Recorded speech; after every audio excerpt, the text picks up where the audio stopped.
Buenos días a todas, a todos.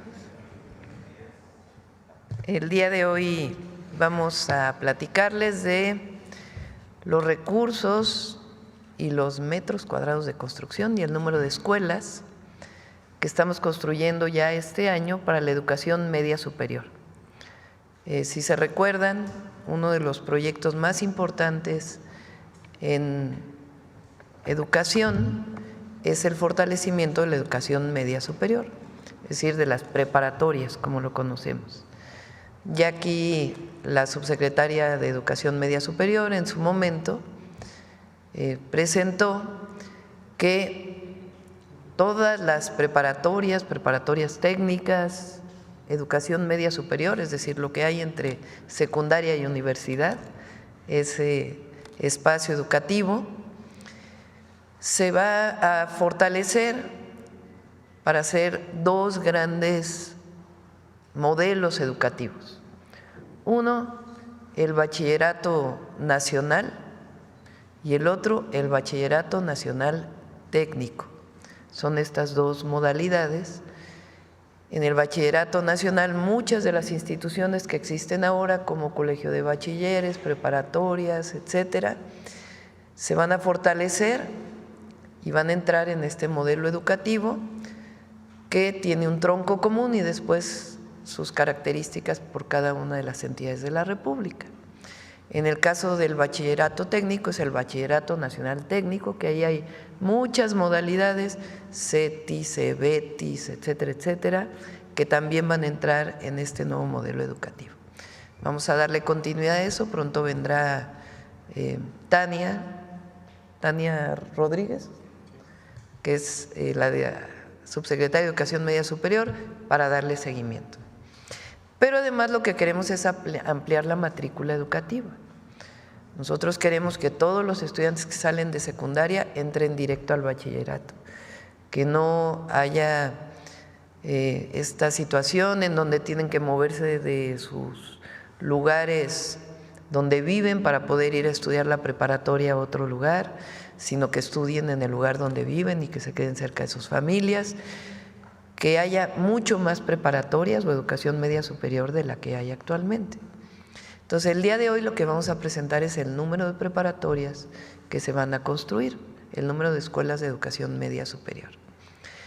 Hay tres modalidades.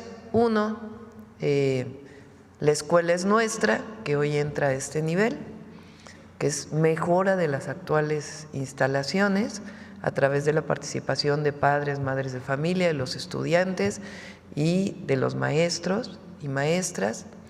Dos, ampliación de las que ya existen, es decir, preparatorias que tienen espacio, tienen terreno y que las vamos a ampliar.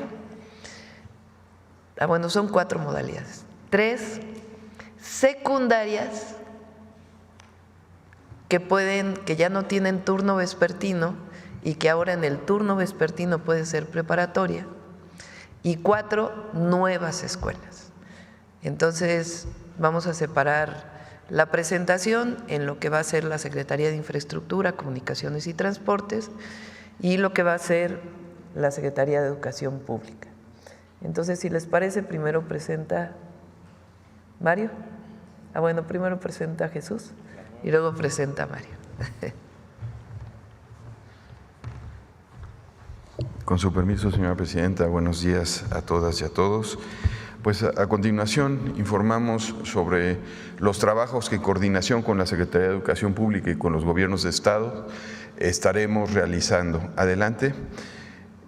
Tenemos la responsabilidad del privilegio de poder colaborar en la construcción de 18 nuevos planteles de bachillerato en 12 estados, en 18 municipios. Tienen estos planteles una capacidad para 16,200 estudiantes. En total es una superficie de construcción de 68,100 metros cuadrados, una inversión de 1,215 millones de pesos y su periodo de ejecución es de 10 meses. Adelante. Aquí vemos los estados en los que estaremos interviniendo, es Baja California, Chihuahua, Guanajuato, Hidalgo, Jalisco, Estado de México en 6 municipios, Nuevo León 2 planteles, Oaxaca, Puebla, Querétaro, Quintana Roo y Yucatán. La siguiente. Y esta es la planta tipo. Estamos hablando de una capacidad de 900 estudiantes de cada nuevo bachillerato. Tiene salones de cómputo, laboratorios, plaza cívica, multicancha, talleres, un área administrativa, módulos de servicio y estacionamiento, y siempre dando prioridad a el área de aulas, a las áreas para los estudiantes. Adelante. Aquí la imagen objetivo de estos proyectos, el lenguaje arquitectónico que se está utilizando y los procesos constructivos que tienen que ver con materiales, con acabados que denominamos aparentes. Esto lo que significa es que su mantenimiento es bajo, materiales resistentes que tienen también, adelante con la siguiente imagen, una condición, un diseño bioclimático que permite adaptarse a diferentes lugares. Cada uno tendrá su estudio, dependiendo de la superficie que tenemos de desplante. Podremos hacerlo en un nivel, como veíamos en la imagen anterior, o 2 niveles, como esta imagen objetivo. La siguiente. Igual 2 niveles, como ven, tiene una parte cubierta, que esto lo que permite es aislamiento térmico. La siguiente. Otra imagen donde también se ven estas fachadas, las áreas comunes, los pasillos, que es muy tradicional de este tipo de infraestructura. La siguiente. Y alguna imagen objetivo de los 3 niveles. Adelante. Igual las imágenes objetivo de 3 niveles. Esto está en proceso ya los proyectos conceptuales, y en un mes estaremos ya en los procesos de licitación y de fallos de estas obras. Y es cuanto. Para agosto. Sí, estaremos habilitando espacios para que puedan iniciar en agosto algunas de las áreas.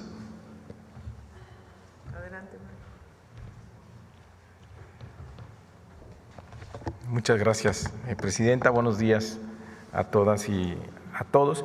Efectivamente, como lo ha comentado la Presidenta, además de la reforma media superior, el objetivo es también ampliar el número de espacios, ampliar el número de lugares para que todos los jóvenes que quieran seguir estudiando puedan seguirlo haciendo.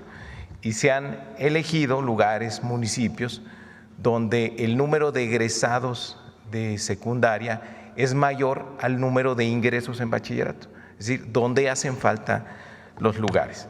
Entonces, ya se presentaron las nuevas preparatorias. Con la transición demográfica, muchas secundarias se están quedando sin turno vespertino. Entonces, es infraestructura que, como lo explicó la Presidenta, que puede ser utilizada en las tardes para hacer preparatorias. ¿Dónde están los jóvenes egresados de secundaria que no tienen lugares? Pues donde están las secundarias. Entonces, se han revisado, vamos a reconvertir 35 planteles en 17 estados, los cuales nos va a permitir abrir 10,500 nuevos espacios. ¿En dónde están estas secundarias que serán reconvertidas a bachilleratos? Están en Jalisco, en Tonalá y en Tlaquepaque, en Sinaloa, Culiacán y Mazatlán, 2 planteles ahí, 2 planteles también en la zona metropolitana de Mérida, un plantel en San Luis Potosí, en Soledad de Graciano, 2 planteles en Michoacán, uno en Morelia, otro en Uruapan, uno en La Paz, en Baja California Sur, otro plantel en Chiapas, en Tuxtla Gutiérrez, uno más en Durango, en Gómez Palacio, en Guanajuato, ahí hay 4 planteles en la zona de Irapuato y de León, que es donde hay mucha falta de espacios, en Chihuahua, en Ciudad Juárez y en Chihuahua, en Coahuila, en Saltillo y en Torreón, en Sonora, en Cajeme, Tamaulipas, en Nuevo Laredo, en Zacatecas, en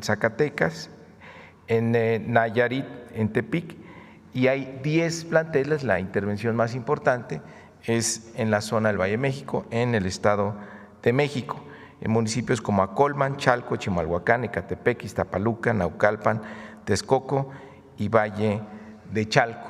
Ahí es donde tenemos una gran demanda de espacios. En total será una inversión de 759.5 millones de pesos y con estas reconversiones se abrirán 10.500 nuevos espacios. Adicionalmente tenemos bachilleratos, preparatorias. Adelante, por favor. Bueno, ¿en qué consiste esta infraestructura?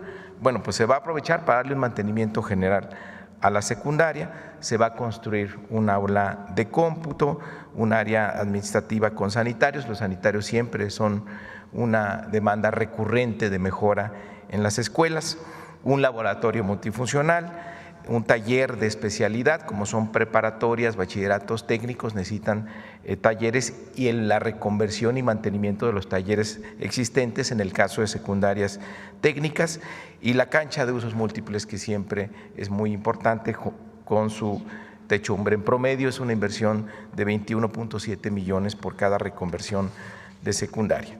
Adelante. Luego tenemos, adelante por favor, tenemos bachilleratos, tenemos planteles con una gran demanda, que incluso tienen, hay jóvenes que no aceptan, que se quedan con su ficha, pero no hay lugares suficientes.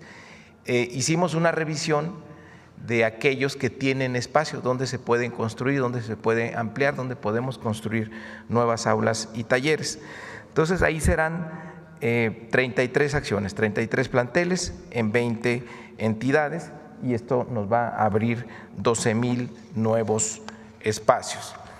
¿Dónde están? Adelante, por favor.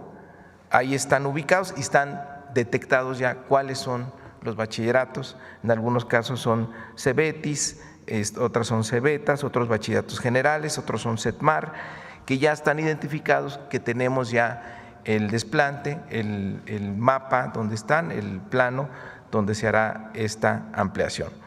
Son 2 planteles en Aguascalientes, 1 en Michoacán, 1 en Jalisco, 1 en Sinaloa, 1 en Oaxaca, 1 en Tamaulipas, 2 en Quintana Roo, 2 en Guerrero, 1 en Baja California Sur, 1 en Durango, 1 en San Luis Potosí, 3 en Baja California, 3 en Tlaxcala, 1 en Chiapas, 1 en Tabasco y 3 de aquí de la Ciudad de México. En total una inversión de 580 millones de pesos. Adelante, por favor, adelante. ¿Ahí de qué se trata? De construir aulas nuevas, más aulas para recibir a más estudiantes, el taller igual de cómputo, el tema de los baños y poner la cubierta en la cancha para que se vuelva de usos múltiples. Esto de la cancha es importante porque la Presidenta de la República nos ha insistido en que haya más actividades culturales, deportivas en las preparatorias para que los jóvenes tengan este tipo de actividades y se queden a terminar su preparatoria. Bueno, esta es la inversión en infraestructura. Además, como ya lo señaló la Presidenta, tenemos el programa de La Escuela es Nuestra, que por primera vez va a entrar a los planteles de preparatoria, de bachillerato, de media superior. Estas son las metas que tenemos, los 25,000 millones de pesos de La Escuela es Nuestra, de los cuales 19,900 serán para planteles de educación básica y 6,200 planteles de educación media superior, con una inversión de 4,600 millones de pesos, y se beneficiará a 1.8 millones de estudiantes. Adelante, por favor. El plan para toda la administración es intervenir, como vemos en el último punto, el caso de las secundarias y media superior 3 veces durante esta administración. Es decir, empezaremos ahora en 2025, después en 2027 y 2029, para que tengan una inversión acumulada importante y llegar a todas las preparatorias públicas del país que tengan un apoyo. Este es el plan de infraestructura, Presidenta.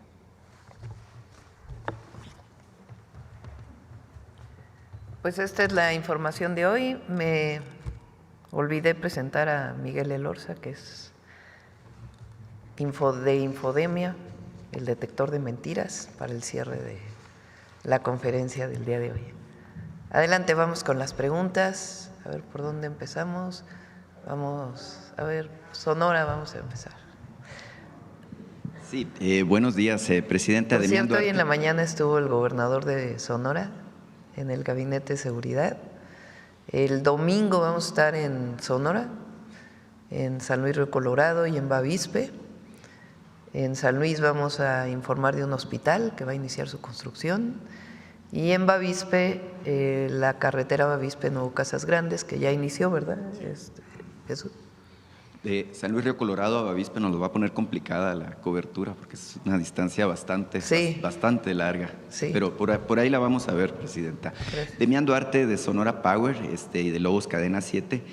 Presidenta, es importante este viaje que va a ser justamente a la zona fronteriza por el contexto que estamos viviendo. Mire, llama la atención que el día de ayer, quien está nominado para ser el embajador de México en Estados Unidos, de Estados Unidos en México, Ron Johnson, hace una serie de declaraciones todavía previo a ser ratificado por el Senado de ese país al respecto de lo que ha logrado México en materia de seguridad. Habla él justamente de avances importantes y de una satisfacción parte del presidente Donald Trump por lo que se está viendo en términos de frenar el tránsito de aspirantes a emigrantes de cualquier nacionalidad, no necesariamente mexicanos, y el asunto de las medidas de seguridad que se han tomado en la frontera para frenar el trasiego de todo tipo de estupefacientes, incluido, por supuesto, el tema del fentanilo y otras drogas sintéticas. Preguntarle, presidenta, su opinión al respecto y justamente qué marca este viaje que hace a la frontera al respecto de la relación. Pues es parte del programa de seguridad que tenemos.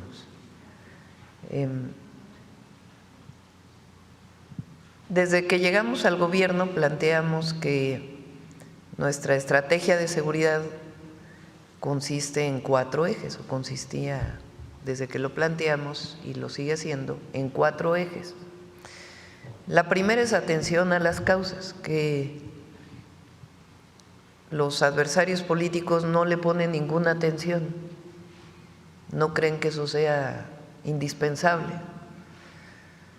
Evitar que los jóvenes se acerquen a un grupo delictivo, esa es la atención a las causas. Mejorar el bienestar del pueblo de México y al mismo tiempo programas especiales para jóvenes que eviten que se acerquen a un grupo delictivo. Ahí pues es lo que ya existía con el presidente López Obrador y estamos fortaleciendo con la intervención en ciertas zonas por parte de todo el gabinete del Gobierno de México y los gobiernos estatales, que es lo que el día de ayer presentó la secretaria Rosa Isela: tocar casa por casa, preguntar a las familias qué necesitan, darle atención personalizada a las familias. La otra, por supuesto, es Jóvenes Construyendo el Futuro. La otra es esta, educación. Nosotros no queremos que ningún joven se quede sin educación. Queremos que cualquier joven que quiera estudiar la universidad pueda estudiar la universidad. Que los jóvenes que salen de secundaria no tengan por qué estar pensando ¿y ahora dónde voy a estudiar la preparatoria?, sino que cerca de donde viven haya una preparatoria que les pueda dar la educación que requieren. Siempre pregunto en los eventos, ¿qué es mejor, que los jóvenes estén en la calle o en la escuela? Pues es obvio, en la escuela. Entonces, este programa que presentamos ahora de fortalecimiento de las preparatorias técnicas, del bachillerato, tiene que ver con eso, con atender las causas, evitar que un joven piense que entrar a un grupo delictivo es una opción. Lo único que es eso, es una opción de muerte, no es una opción de vida. Entonces, eso es atención a las causas y es igual de importante que todo lo demás. Lo segundo es el fortalecimiento de la Guardia, que estamos trabajando mucho en ello, y en el caso de los estados, del fortalecimiento de sus policías. Lo tercero es la inteligencia e investigación, que es lo que nos ha permitido en esta coordinación integral dar resultados. Ayer, por ejemplo, una detención muy importante en el caso de Sonora. Y cuarto, la coordinación entre el gobierno con la Fiscalía. Ya hoy estaba leyendo en la mañana algunos comentócratas que ya no hay autonomía en la Fiscalía porque viene a las mañaneras el fiscal. Por supuesto que hay autonomía, nosotros no intervenimos en sus investigaciones, pero tiene que haber coordinación. Y lo que hemos logrado es una mayor coordinación con la Fiscalía General de la República y las fiscalías estatales, porque las fiscalías son quienes hacen las carpetas de investigación, quienes determinan si una detención en flagrancia tiene suficientes elementos para hacerlo carpeta. Y coordinación entre los estados. Ayer estuvo el general secretario con el secretario de Seguridad en Guanajuato, con la gobernadora, para fortalecer la coordinación y llevar paz al estado de Guanajuato. Entonces, esta estrategia es lo que nos ha permitido dar los resultados que presentamos ayer. 19 homicidios diarios menos entre septiembre de 2024 y por lo menos la cifra preliminar de marzo. 19 homicidios diarios menos. Por supuesto que esto lo ve Estados Unidos. Y además, en esta estrategia, pues ¿qué hacemos? Evitar que cruce fentanilo. ¿Por qué lo hacemos? Por razones humanitarias y además por la colaboración y coordinación que tenemos con Estados Unidos. Y la coordinación que hemos logrado también con nuestro vecino, guardando siempre la soberanía y la independencia de México. Entonces, pues esto es lo que ve, supongo, el embajador que todavía no llega a México, que ayer se reunió con el presidente Trump y que pues estará llegando pronto a nuestro país.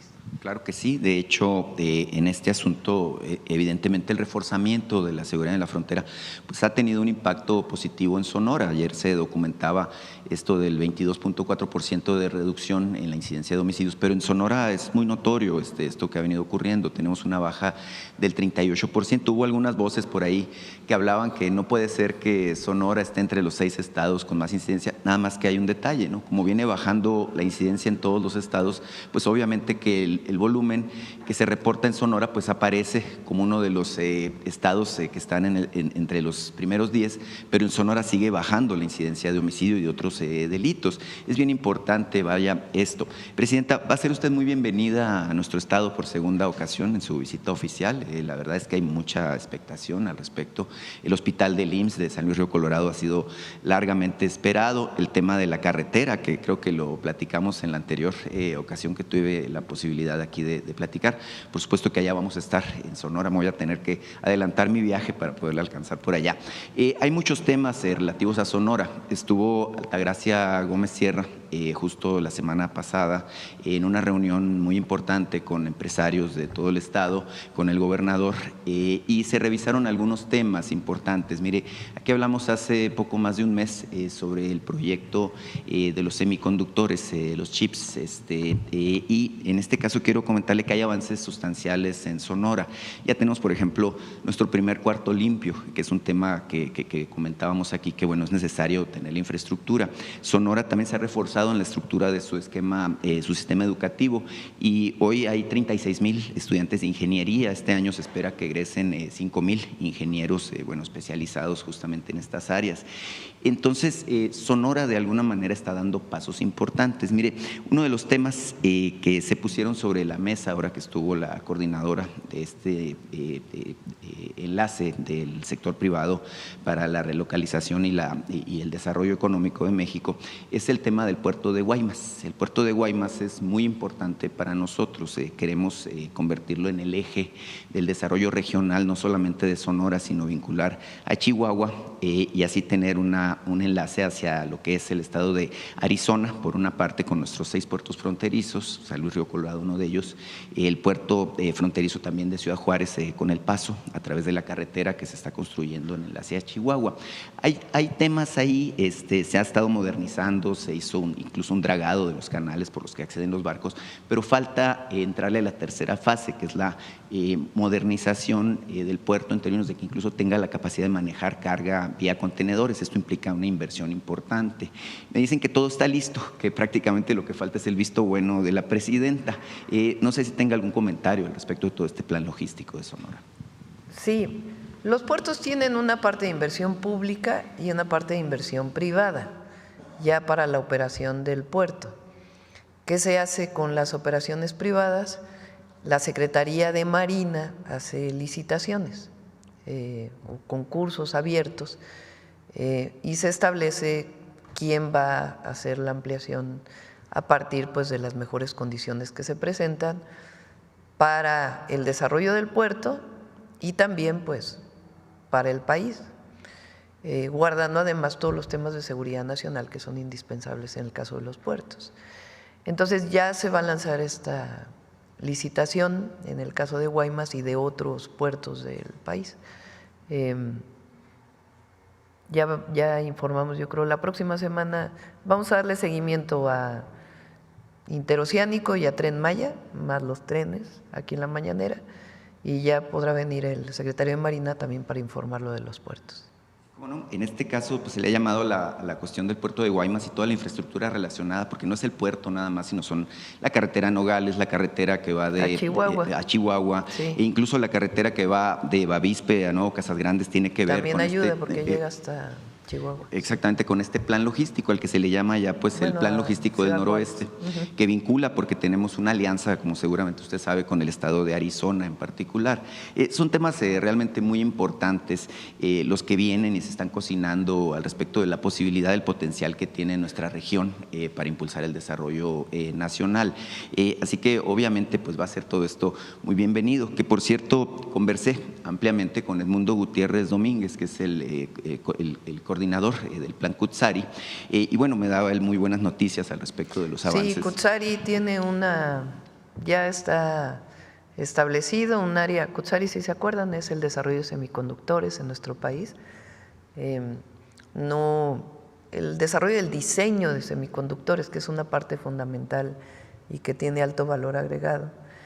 Hay una sede en Puebla, hay otra sede en Jalisco y otra sede en Sonora, que van a estar interconectadas para el desarrollo de diseño de semiconductores y obviamente pues su vínculo ya con las empresas de desarrollo. Presidenta, quería yo llamar la atención de ustedes sobre este asunto que tiene que ver con lo hecho en México. Ayer incluso salió este asunto en la Secretaría de Economía del primer camión que se desarrolla con un motor 100% mexicano, un camión eléctrico, por cierto, que desarrolló la compañía Dina, que también tiene que ver con la región noroeste, nada más que en este caso de Baja California. Es bien importante lo que se está haciendo en términos de lo que es la sustitución de importaciones. Presidenta, hace unas semanas aquí afuera de Palacio me abordaron un grupo de productores de tequila, es decir, de la planta, de lo que es el agave, justamente con la inquietud que tienen ellos de que se les ayude a proteger el tema de las denominaciones de origen. Me dicen que incluso, bueno, pues se han detectado ellos situaciones de piratería, aunque suene un poco extravagante o extraordinario, de lo que es justamente el cultivo de la planta, porque hay regiones dedicadas a este tema. Y en este aspecto también es bien importante que, si estamos en la idea de proteger lo hecho en México, que se incida mucho en la protección de la propiedad intelectual. Mire, por ejemplo, en Sonora tenemos la denominación de origen del bacanora, por poner otra de nuestras bebidas. Pero tenemos, usted hace no mucho habló de una frase de Calimán, ¿no? Esta frase de serenidad y paciencia. Mi querido Salim. Y tiene muchas frases y la cultura mexicana y nuestras… no, pero hay algunas cosas en que hay que apurarnos. Bueno, ok. Tiene que haber serenidad y paciencia, pero tiene que haber celeridad. Bueno, acuérdese que no hay nada más poderoso que la mente humana, decía Calimán. Y Presidenta, en este aspecto he recibido algunos asuntos también de gente preocupada por el tema de la protección de la propiedad intelectual. Justamente en el diseño de muchos íconos de la cultura mexicana tenemos casos muy fuertes, como el caso, por ejemplo, de Calimán, y hay muchos otros, como El Santo, como Blue Demon, etcétera, que han estado siendo tomados sin pedir las licencias del caso. Ahí, por ejemplo, he visto yo que hay una tienda aquí que prolifera en la Ciudad de México que se llama Ai Weiwei, que vende este tipo de camisetas, productos, con toda la iconografía mexicana, pero me dicen los dueños de esta propiedad intelectual que no están justamente tomando las licencias. Entonces, creo que es un tema muy importante. Sí, tienes razón. Para que lo tome el INPI. Sí, el INPI tiene que ver con, incluso tenemos que hacer modificaciones a las leyes, ya lo presentamos aquí, ya va a venir. Porque, por ejemplo, para una patente a veces son 7 años para poder obtener la patente. Entonces, pues tiene que reducirse el tiempo, garantizando en efecto que haya propiedad intelectual. Y por otro lado, en otros temas, como por ejemplo denominaciones de origen, pues también tiene que haber fortalecimiento. Entonces, en efecto, ya lo presentamos ahí. Claro. Muchas gracias, Presidenta. Solamente para cerrar, mire, también me contactó una señora de Vancouver, una mexicana que radica en Vancouver.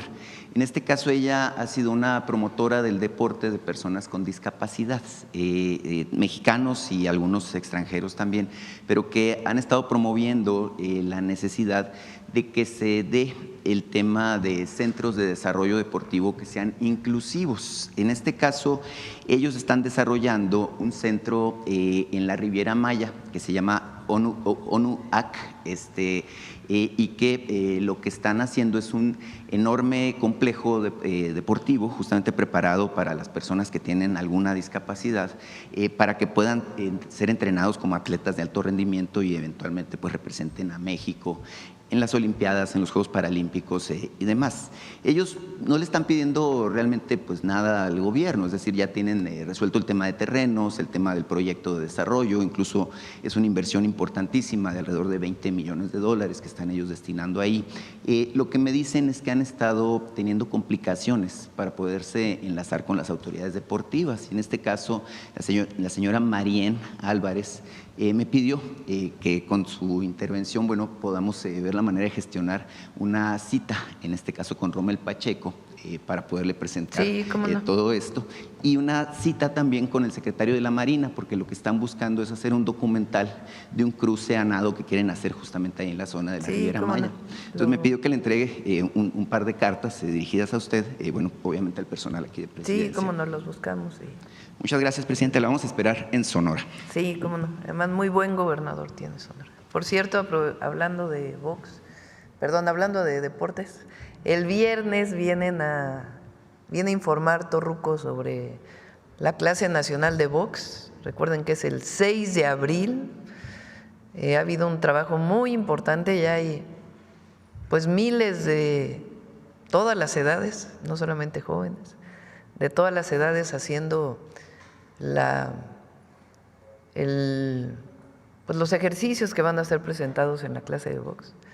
El 6 de abril, clase nacional de box, prácticamente en todas las plazas públicas del país, aquí en el Zócalo va a haber, pero al mismo tiempo, por lo menos en todas las capitales y ya también en muchos municipios. Entonces, el viernes se va a presentar esta actividad para el 6 de abril, clase nacional de box. Bueno, adelante. El tema educativo. Presidenta, ¿cómo está? Buenos días. Luis Ángel Marín, de la cadena Radio Resultados. Preguntarle sobre este tema que acaba de presentar su gobierno sobre la infraestructura educativa. Muy interesante porque se aprovechará escuelas que prácticamente están en la tarde pues desocupadas y muchas veces hay hasta vandalismo, ¿no? En muchas comunidades del país hay escuelas, incluso primarias, que tienen turno matutino, pero en la tarde ya están también desocupadas y pueden aplicarse para esto. ¿Cuántas plazas, es mi pregunta, cuántas plazas magisteriales se van a abrir para este proyecto? Si me puede contestar, secretario.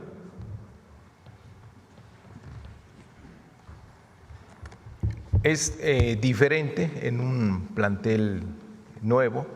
Ahí se requieren nuevos maestros. En promedio van a tener 400 alumnos por turnos.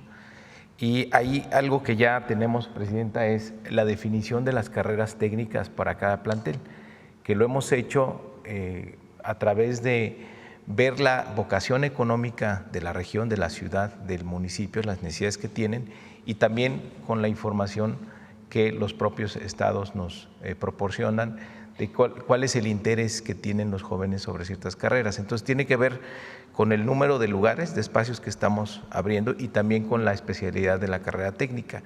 En el caso de ampliación de bachillerato son menos los profesores que necesitamos, incluso ahí vamos a aprovechar para hacer la compactación de las horas nuevas que necesitemos, ver si los propios profesores ahí que tengan pocas horas se les pueda completar y mejoren las condiciones de ellos. Es el mismo caso de las secundarias, donde en promedio van a ser turnos de 300 lugares. Entonces lo va a determinar el número de lugares, tenemos ya una planeación para ello. Lo más importante es determinar las carreras técnicas y marco curricular común, y vamos a aprovechar, como nos lo ha pedido la presidenta, que todos estos nuevos planteles, en estas nuevas ampliaciones que tenemos, asegurarnos de que haya actividades deportivas, actividades artísticas, actividades culturales, la parte socioemocional, que es la que finalmente muchas veces genera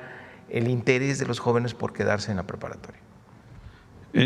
¿Habrá posibilidades, secretario, presidenta, de aprovechar la experiencia de los maestros jubilados? En otros sexenios se habilitaron programas en los que se retomaba a maestros jubilados con una compensación, significativa para aprovechar su experiencia, porque muchas veces se jubilan y tienen todavía muchos años de vida que puede aprovecharse su experiencia frente a un grupo, su experiencia académica. ¿Qué posibilidades hay de esto?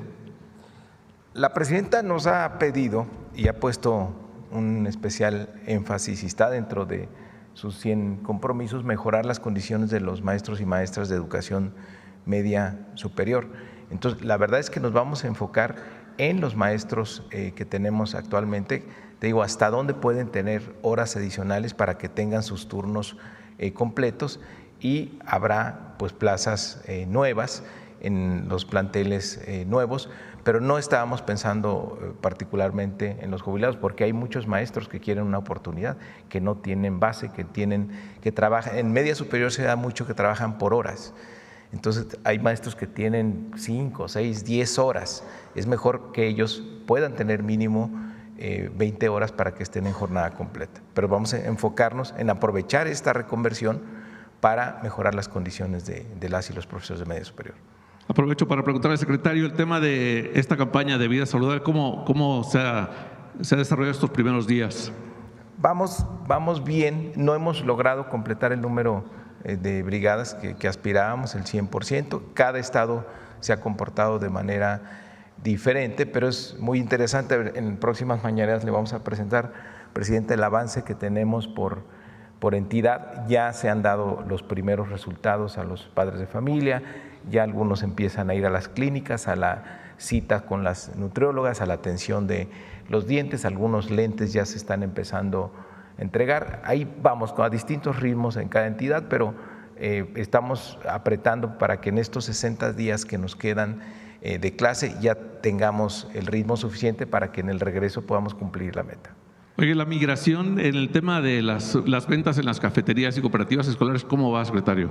Qué bueno que mencionas eso, para recordar que el próximo 29 de marzo entran en vigor ya las disposiciones que prohíben la comida chatarra en las escuelas, la promoción y la venta de comida chatarra. Se ha hecho un manual para las cooperativas porque no solo hay que decirles qué está prohibido, sino hay que darles opciones de qué sí se puede vender, y eso es lo que aborda el manual. Nos van a ayudar ahí los maestros, las maestras, los directores, las directoras en esta estrategia. Veo un muy buen ánimo, hay una gran aceptación de esta medida por parte de los padres de familia. Algunos jovencitos todavía no les gusta mucho esa idea, pero saben en el fondo que es por su salud, y además la nueva escuela mexicana en sus ejes articuladores, uno de ellos es vida saludable, y ahí se les da la información a los adolescentes, a los jóvenes, a los niños, a las niñas, de por qué es importante tener una alimentación saludable y la activación física y demás. Muchas gracias, secretario. Presidenta, preguntarle. Gracias. Dos medios de comunicación, un medio nacional y un medio internacional, destacan hoy su desempeño. Digamos, el Financial Times destaca que la forma en la que usted ha reaccionado al tema de los aranceles y cómo esto ha beneficiado, digamos, su popularidad en el país. Un medio nacional destaca que el 92% de las personas están aprobando la estrategia que usted presentó para el tema de las personas desaparecidas. ¿Algún comentario sobre esto? Sí, es interesante, creo que ese es el Heraldo, ¿no?, quien saca la…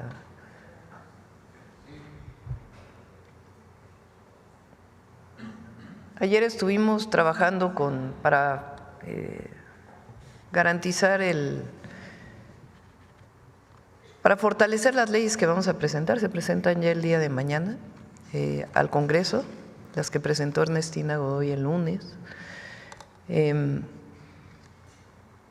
Y pues lo que hemos hecho es responder a una necesidad que es indispensable en el país frente no solamente el fenómeno o la situación del problema de desapariciones, sino en general para fortalecer la estrategia de seguridad. Entonces, 92% de las personas lo ve adecuado, y pues qué bueno que se está percibiendo de esta manera. Ahora, ¿qué hay en México que nos fortalece mucho? Hay mucho pueblo.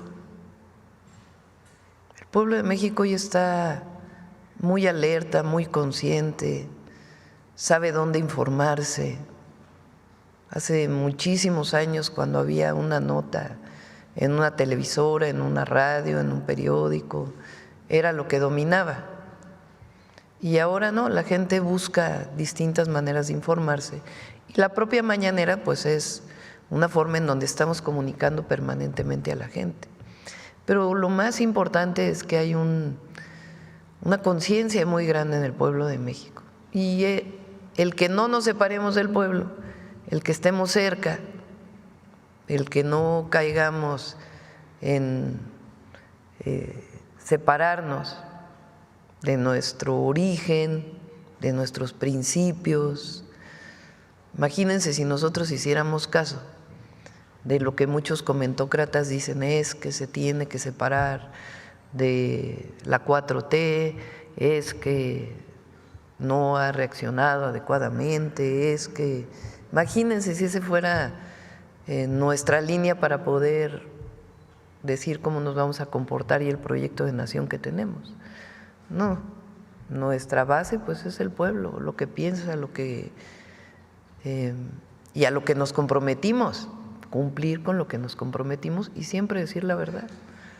Entonces eso es lo que la gente nota y es lo que nos fortalece frente a la negociación con Estados Unidos. Porque nosotros tenemos principios muy claros. Nosotros nunca vamos a poner en negociación la soberanía, la independencia de México, el proyecto de nación que tenemos. Nunca. Y el estar fortalecidos con la gente, pues es lo que también ve cualquier país del mundo, y en particular los Estados Unidos. Y también un esquema de respeto en las pláticas, en las negociaciones, en donde busquemos que siempre haya beneficio para México en primer lugar, porque es nuestra responsabilidad, pero buscar también que haya beneficios para nuestro vecino país y su pueblo. Y mientras ese sea el mecanismo, pues yo creo que va a haber respeto a nuestro país. De todas maneras, nosotros siempre frente a lo que pueda pasar el 2 de abril, pues tenemos ya distintos planes que lo hemos estado anunciando. Entonces esperemos particularmente que para el 2 de abril todo salga adecuadamente para beneficio de nuestro país y de los Estados Unidos. Y en general, pues en las negociaciones con ellos, mantener la soberanía de nuestro país, la fortaleza del pueblo de México, el proyecto de nación y todo lo demás, ayudar a que puedan salir bien las cosas, con respeto. Muchas gracias, Presidenta. Otra pregunta más. En días recientes, Donald Trump anunció que pondrá aranceles a los países que le compren petróleo a Venezuela. México, ¿cómo puede beneficiarse de esto? Porque países como China ya decidieron no comprar petróleo a Venezuela para evitar este tema, pero también Rusia, Singapur, India, España, Vietnam le compran a Venezuela. ¿Cómo México puede beneficiarse vendiendo su petróleo? No, nosotros no estamos de acuerdo que se pongan sanciones económicas a los países.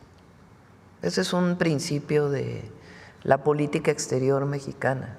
No solo es del gobierno que represento, sino en general. Y además eso establece la Constitución y eso es importante, porque no se afecta a un gobierno o a una persona, sino se afecta a un pueblo entero. Nosotros siempre hemos estado en contra del bloqueo a Cuba y eso lo vamos a seguir defendiendo y eso viene de hace mucho tiempo. Y tampoco estamos de acuerdo que haya bloqueos a los países, porque afecta a los pueblos. Para resolver los problemas siempre está la diplomacia y el diálogo internacional. Y nosotros recuerden que tenemos una política para el petróleo, que es que en México se consuma todo el petróleo que se produce. Durante muchos años México dependía de la exportación de petróleo. Después,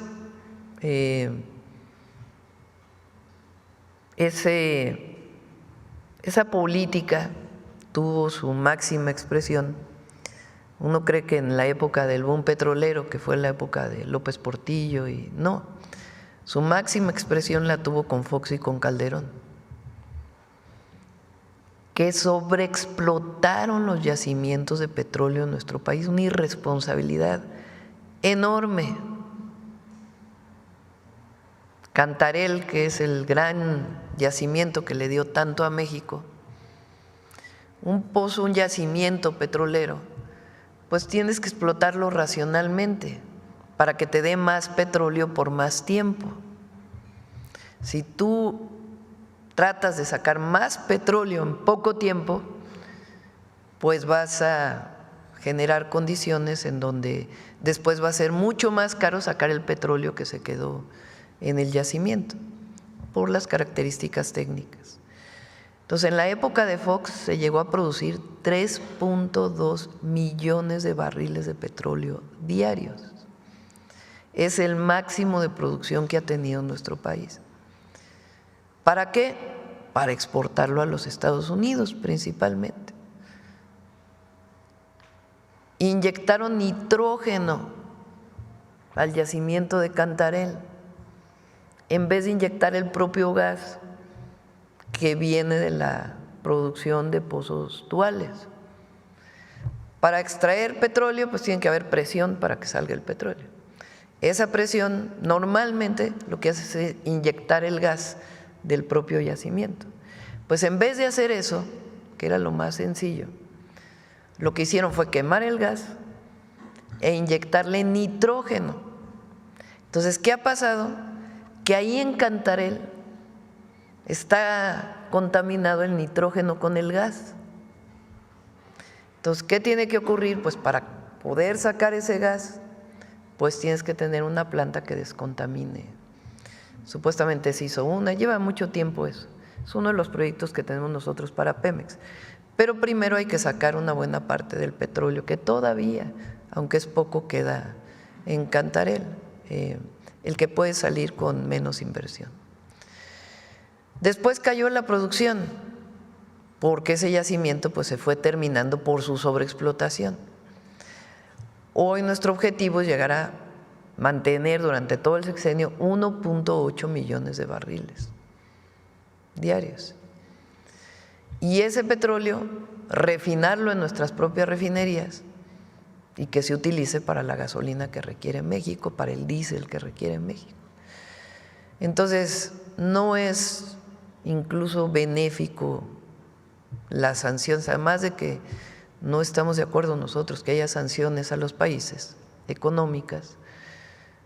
Eso no beneficia a México porque nuestra política es explotar racionalmente y que ese petróleo se utilice para producir los hidrocarburos que requiere el país. Mi última pregunta, Presidenta. ¿Cómo estuvo su reunión con el CENTE, el Sindicato Nacional de Trabajadores de la Educación? Bien, lo teníamos pendiente. Recuerden que nos hemos reunido 2 veces ya con la coordinadora. Nuestro planteamiento es que nos reunamos otra vez con la coordinadora en mayo. Y habíamos dejado pendiente la reunión con el CENTE. Ayer se presentó y hicimos exactamente el mismo planteamiento que hicimos con la coordinadora. Recuerden que son 4 planteamientos que hicimos a las y los maestros de México, independientemente de quién sea la representación sindical. Uno, retiramos la ley que presentamos para el ISSSTE o la reforma a la ley del ISSSTE, que aunque es benéfica, pues tuvo problemas en su difusión y generó confusión, y para evitar cualquier problema la retiramos. 2, congelar la edad de jubilación, porque como está ahora, si los maestros o las maestras siguen en la misma condición, quien se vaya a jubilar en el 2026 son 2 años más del que se jubila en el 2024. Así hicieron la ley del ISSSTE del 2027, entonces por lo pronto eso se congela. Entonces quien se jubila en el 2026 se jubila a la misma edad que el que se jubila en el 2024. Esa es la segunda. La tercera es el FOBISSTE. El lunes vamos a presentar ya el decreto a partir del cual vamos a empezar a hacer quitas, descuentos de las deudas que pagan los trabajadores del Estado al FOBISSTE, porque fueron mecanismos de financiamiento muy, que afectan mucho a los trabajadores, similar a lo que se hizo en el Infonavit. Ese es el tercero. Y el cuarto es la carrera magisterial, que hoy se rige a partir de una cosa que se llama la UCICAM, poner la discusión de todas las escuelas, de todos los maestros, y lo que salga de esa discusión, aprobarlo para que sea modificado. Esos son los 4. Hay un quinto que es muy importante, está aquí Mario, que conocen muy poco los maestros. Incluso ayer vi algunos editoriales en periódicos, particularmente una editorial en La Jornada, donde decían dicen que el Fondo de Pensiones para el Bienestar que hizo el presidente López Obrador ya en el último año de su sexenio, que fortalece a las personas o fortalece las pensiones de las personas que se jubilan con lo que se llama el régimen individual, solamente ayudó a los jubilados que están afiliados al Seguro Social. No, garantiza la jubilación con el mismo salario del último año a los trabajadores afiliados al ISSSTE, hasta el límite del salario medio del IMSS. Esto también lo vamos a presentar con todo detalle el lunes, porque parte de la demanda de los maestros de que se derogue la reforma del 2007, que en efecto no fue una buena reforma, afectó a los trabajadores, con el Fondo de Pensiones para el Bienestar ya tienen una pensión digna, justa, equivalente al último salario que tuvieron en el último año. Entonces, todo eso lo vamos a presentar el lunes y es importante que las maestras y los maestros lo conozcan. Muchas gracias, presidenta. ¿Perdón? El tianguis turístico de Rosarito, su opinión sobre este importante evento a nivel nacional. Sí, estamos todavía viendo a ver si vamos a ir, es en Baja California. Es una nueva modalidad de tianguis turístico. Vamos a ir a Baja California también este fin de semana. El sábado vamos a estar en Ensenada, Rosarito. En Ensenada es un hospital, vamos a hacer la supervisión de un hospital. En Rosarito vamos a dar inicio al programa de vivienda para el bienestar. En Tijuana vamos a supervisar el viaducto. Y si nos da tiempo vamos a ir a Mexicali para trabajar el tema o informar el tema de hacer eficiente el uso de agua del distrito de riego de esa zona. Y luego vamos a Sonora el domingo. Entonces, perdón, para poder decir que allí vamos a platicar con la gobernadora sobre el tema del tianguis turístico y ya que juntas con Josefina, pues podamos anunciar con la gobernadora Josefina, la secretaria de Turismo, podamos anunciar el tianguis turístico. Muy bien, bueno, también quería vincular el siguiente tema con Playas de Rosarito. Recuerdo que hace un tiempo usted habló de la posibilidad de llevar a cabo la construcción de una desaladora. Comentó por ahí la maestra Rocío Adame, que es alcalde de Playas de Rosarito, que va a ser de gran beneficio para los rosaritenses el que se construya esta desaladora. ¿Le comento a usted algún comentario tendrá referente a este tema, Presidenta? Sí, la vamos a construir. Se está trabajando este año en fortalecer, porque había un proyecto ejecutivo, pero tenía algunos problemas. Entonces está trabajando en el proyecto ejecutivo, pero sí, vamos a hacer la planta desaladora en Baja California.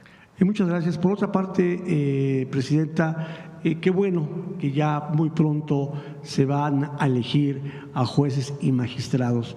La pregunta sería, estos jueces y magistrados que trabajaron hasta el último momento y que a título personal lo digo, la mayoría hicieron algunos actos de corrupción. Le comento porque le pongo un ejemplo muy viable, pues por llamarlo así. En Los Cabos, Baja California, hay un fraccionamiento que se llama Los Cabos Hills, donde jueces dictaminaron acciones que van en hacerles un mal a familias americanas y mexicanas. Nos gustaría, y nos lo piden en las plataformas informativas, si Gobernación pudiera intervenir, hacer una auditoría a esos dictámenes. Y qué bueno, le digo a usted que ya viene la elección donde el pueblo va a poder elegir a los jueces y magistrados. Hay tanto desalojo, tanto personas que están en la cárcel que son inocentes, que no les han dado sentencia, y principalmente le comento, restando el tema de Los Cabos Hills, es un tema muy escabroso porque aparte pues de que ponen mal la imagen de México en impartición de justicia, bueno, nos gustaría que se dieran una vuelta por allá por Los Cabos Hills y vieran este tema tan vergonzoso que llevaron a cabo jueces y magistrados en la pasada administración, que por cierto pues eran de otro partido del Trabajo, que no viene al caso, pero es importante, ¿verdad? Entonces, ojalá se pudiera llevar a cabo alguna revisión a los expedientes de este fraccionamiento Los Cabos Hills allá en Baja California Sur. Sí, lo revisamos con gusto. Edna Vega, la secretaria de SEDATU, la doctora Edna Vega, está trabajando, entre otras cosas, en los ordenamientos territoriales de muchas zonas turísticas. Por ejemplo, entre otros, Puerto Escondido, pues ahora que llega la carretera, pues no queremos que tenga un crecimiento desordenado. Entonces trabaja con el presidente municipal y el gobernador de Oaxaca para poder tener adecuadamente el ordenamiento territorial. ¿Qué quiere decir un ordenamiento territorial? ¿Dónde sí se puede construir y dónde no? ¿Dónde se tiene que proteger un área? ¿En dónde puede haber desarrollo comercial? ¿Dónde puede haber desarrollo industrial y dónde no puede haber desarrollo industrial?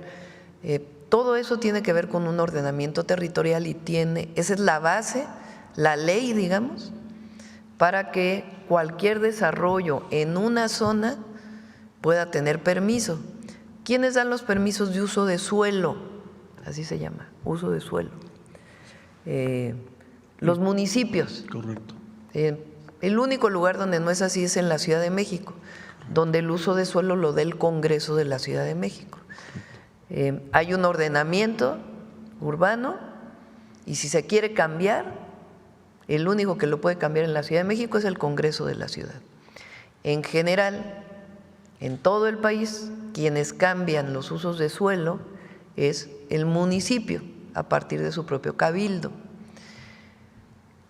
Para evitar que haya abusos, pues tiene que haber un ordenamiento territorial muy claro y si llega a haber un cambio, pues tiene que decir bajo qué condiciones puede cambiarse, para que no salgan estas cosas de que se construye un edificio de 20 pisos donde solamente están permitidos 2, o para que no haya los abusos del cártel inmobiliario que hubo aquí, particularmente en la alcaldía Benito Juárez.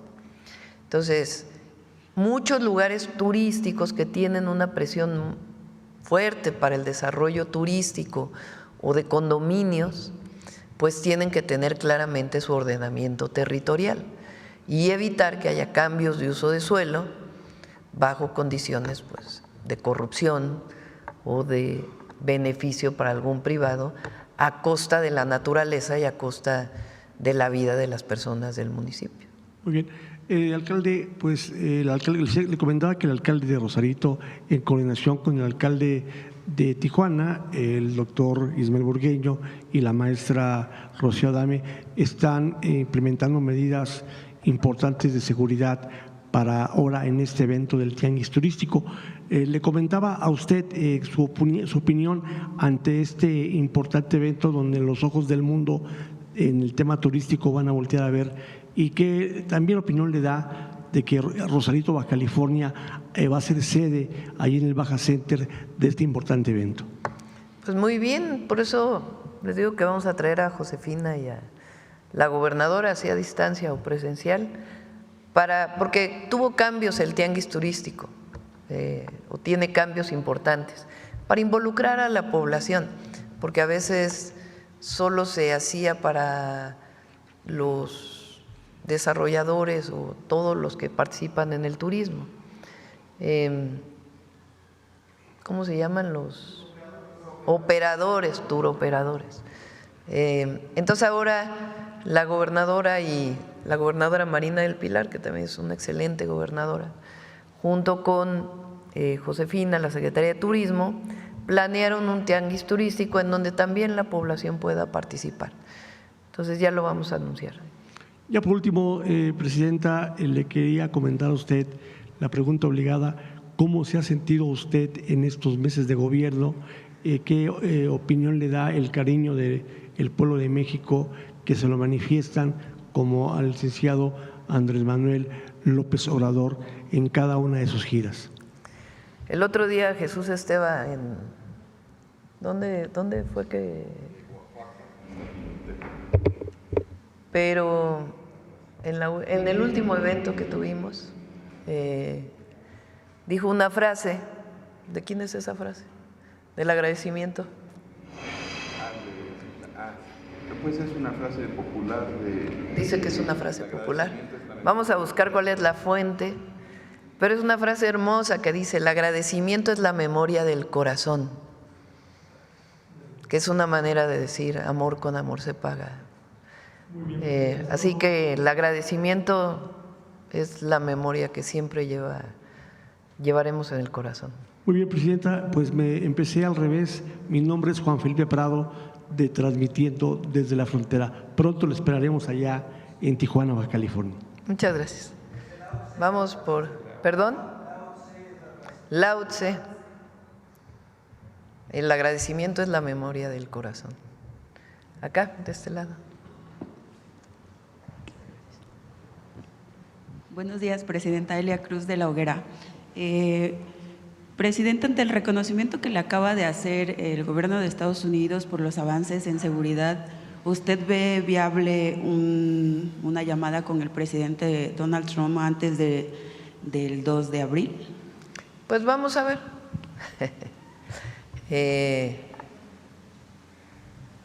Vamos a ver si es factible o no es factible. Y vamos a esperar a ver cuál es la propuesta que hace el gobierno de los Estados Unidos en términos de aranceles. Como siempre lo hemos dicho, y es la insistencia, el secretario Ebrard está hoy en Washington. Sea hoy o mañana, se reúne nuevamente con el secretario de Turismo, Lutnick, de Comercio, estábamos hablando de turismo y me quedé con eso. El secretario de Comercio de los Estados Unidos, tienen mucha comunicación, el secretario de Economía, Marcelo Ebrard, con el secretario de Comercio de los Estados Unidos. Ya estuvieron, ahora van a estar nuevamente y pues vamos a esperar el resultado de cómo se plantea las medidas el 2 de abril.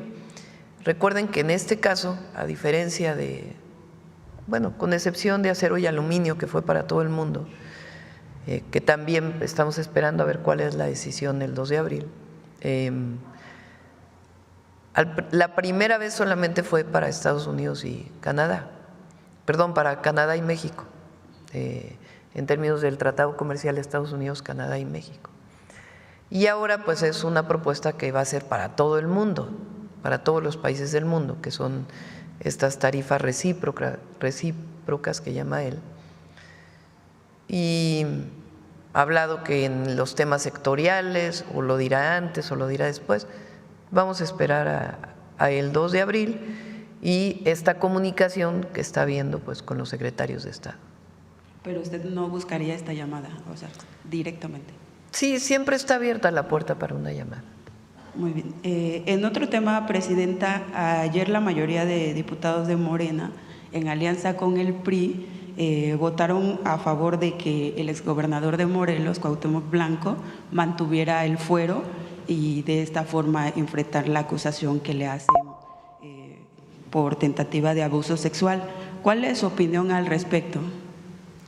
No conozco las pruebas, lo que hubieran tenido, es una decisión del Congreso. Sí es importante, más allá de pues revisar en todo caso cuáles eran las pruebas.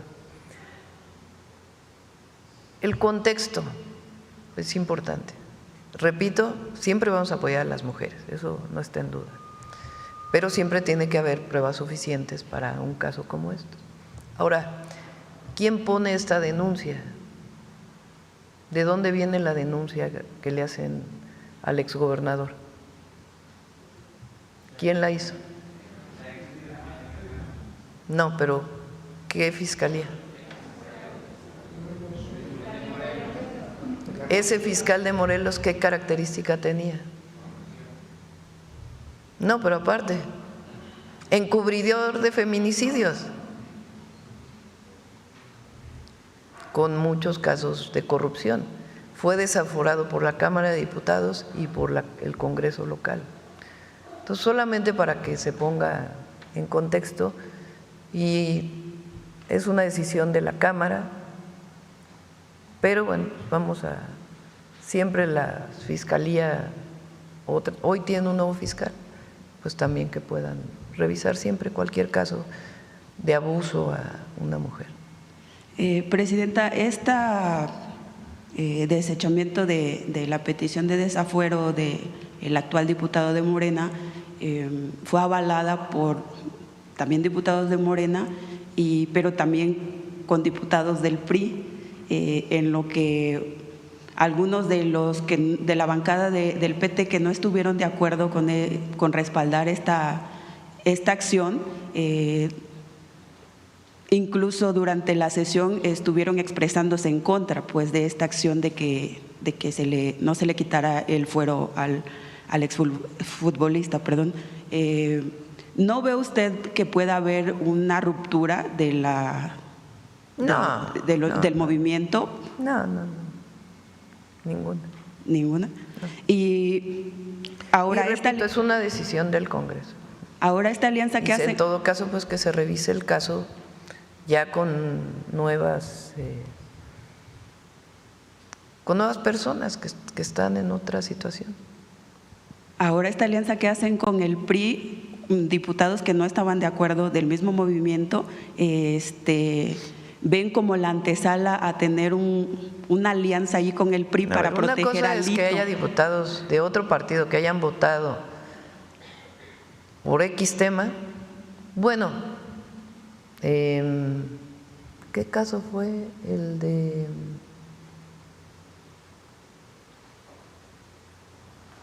No recuerdo ahora un caso en donde también se votó por parte de diputados senadores del PAN con Morena, en uno de los múltiples temas que se han votado. ¿Eso quiere decir que hay una alianza? Pues no. Quiere decir que esos senadores del PAN consideraron en ese momento pues que podían votar a favor de una propuesta. En este caso, pues no es que haya una alianza, sino que diputados del PRI decidieron votar así. ¿Cómo creen que va a haber una alianza con el PRI? O sea, imagínense lo que diría el pueblo.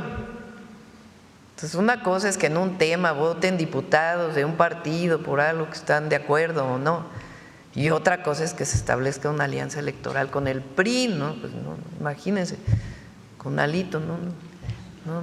Pero aquí hay una petición también de desafuero contra Alito que está detenida, por eso llama la atención como son decisiones esa del votación. Congreso.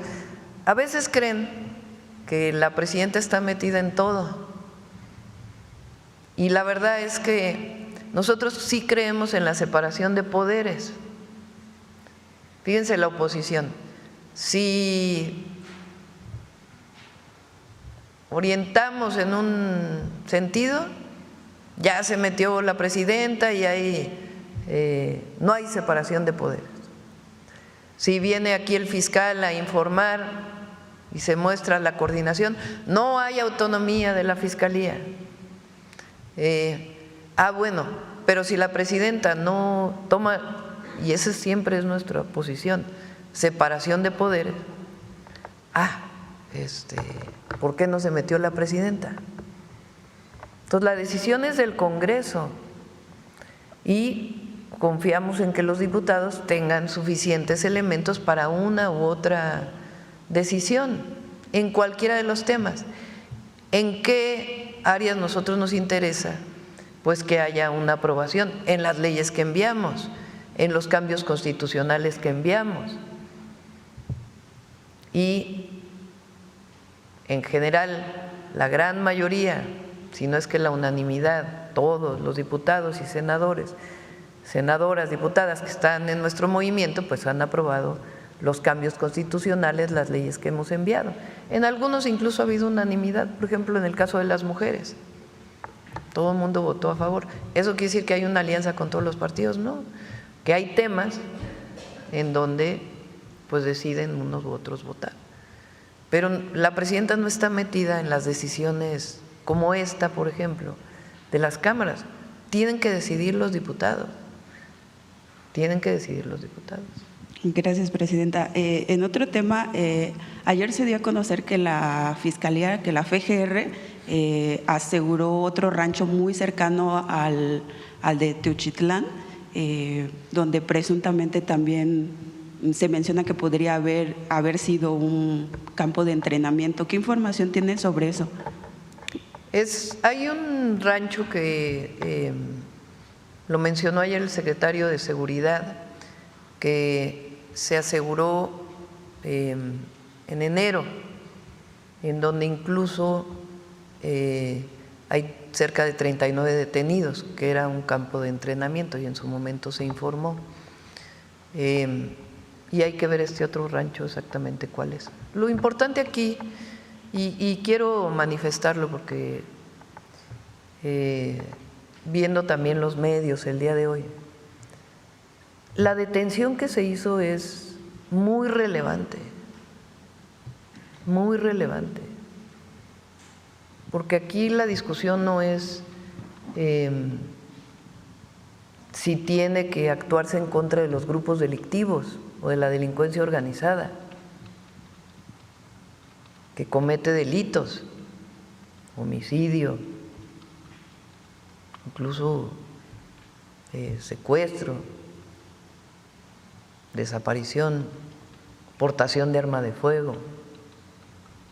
Pues ese es el trabajo que estamos haciendo. Y esta detención, de la que muchos de los comentócratas no hablan, porque no quieren hablar de ello, porque lo que no quieren decir es que hay resultados y que estamos trabajando todos los días para seguir dando resultados.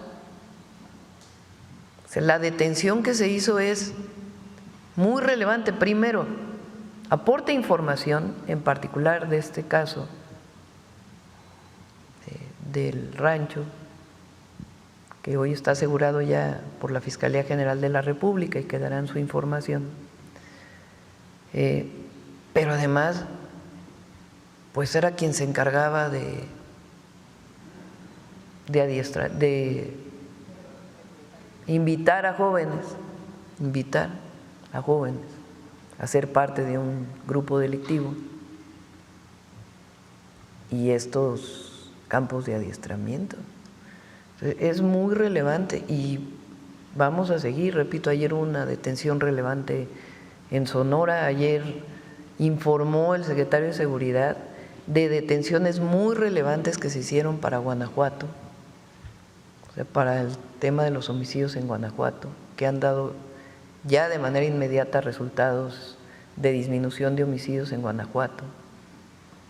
Entonces, este trabajo que se hace, que es parte de la estrategia de seguridad, regreso a la primera intervención, una estrategia de seguridad en donde hay coordinación y hay inteligencia e investigación para hacer detenciones de los generadores de violencia. Y si en esta zona hay otros lugares, pues se está investigando y se está trabajando conjuntamente. Y lo relevante es que en efecto se está trabajando y se esclarecen los hechos. Muy distinto a cuando había pactos de silencio, muy distinto. Aquí se informa, se dice la verdad y se trabaja todos los días, en el marco de la ley, no en el marco, además, de regímenes de excepción como el que fue la guerra contra el narco de Calderón. Muchas gracias, Presidenta. Por último, en un último tema, en La Hoguera, el lunes pasado publicamos un texto acerca de la falta de protección ambiental que tiene el área de los dinamos en la Magdalena Contreras. Bueno, es un caso que evidentemente usted conoce perfectamente. Pedimos a través de transparencia que nos pudieran informar las instancias correspondientes qué tipo de protección tiene, en el entendido que son áreas comunales, ¿no?, o terrenos comunales.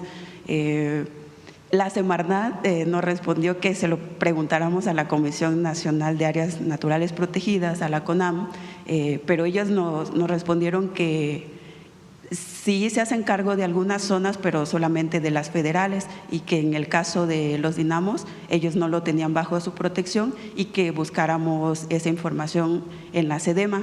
Pero la SEDEMA del gobierno de la ciudad nos responde que son parcialmente competentes para responder esa solicitud porque no tienen conocimiento de qué tipo de protección tiene. Entonces, a ver, busca ahí los dinamos, no recuerdo si es área natural protegida federal o local. Hay las áreas naturales protegidas, los dinamos está en la Magdalena Contreras. Es aquí en la Ciudad de México, es una tierra comunal.